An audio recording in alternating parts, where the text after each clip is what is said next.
বিশ্ব বাংলা 24 বিশ্বায়নে বাঙালিয়ানা। মহানবী সাল্লাল্লাহু আলাইহি সাল্লামের ব্যঙ্গচিত্র প্রকাশে সমর্থন ও ইসলাম বিদ্বেষী মন্তব্যের কারণে সৃষ্ট তীব্র প্রতিক্রিয়ার মুখে সুর নরম করেছেন ফরাসি প্রেসিডেন্ট ইমানুয়েল ম্যাক্রো। মহানবী সাল্লাল্লাহু আলাইহি সাল্লামকে অবমাননা করে কার্টুন প্রকাশে মুসলমানদের অনুভূতি কেমন হতে পারে তা বুঝেন বলে মন্তব্য করেছেন তিনি। ম্যাক্রো বলেন, ব্যঙ্গচিত্র প্রদর্শন করা ফ্রান্সের কোনো সরকারি প্রকল্প ছিল না। এটি একটি বেসরকারি স্বাধীন ও স্বতন্ত্র সংবাদপত্রের কাজ।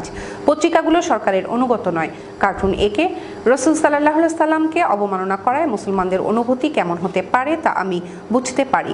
মহানবী সাল্লাল্লাহু আলাইহি সাল্লামের কার্টুন আঁকাকে সমর্থন করেন না জানিয়ে ম্যাক্রো বলেন, তার সরকার এই কার্টুন আঁকাকে সমর্থন করবে না বলে জোর দিয়েছিল, কিন্তু কথা বিকৃতভাবে উপস্থাপিত হওয়ায় মানুষ মনে করেছে তিনি কার্টুনগুলো সমর্থন করেন।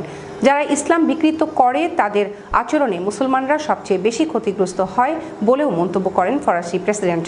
কয়েকদিন আগে খুন হওয়া ফরাসি শিক্ষক স্যামুয়েল প্যাটিকে সম্মান জানাতে একটি অনুষ্ঠানে যোগ দিয়ে ম্যাক্রো বলেন, ইসলাম ধর্ম ও বিশ্বনবী হযরত মুহাম্মদ সাল্লাল্লাহু আলাইহি সাল্লামকে নিয়ে ব্যঙ্গচিত্র প্রদর্শন বন্ধ করা হবে না বলে সাফ জানিয়ে দেন। এরপরই ফ্রান্সের মুসলিমরা ম্যাক্রোর বিরুদ্ধে অভিযোগ তোলেন, তাদের ধর্মকে দমন করা ও ইসলাম ফোবিয়াকে বৈধতা দিতে চেষ্টা করেছেন তিনি।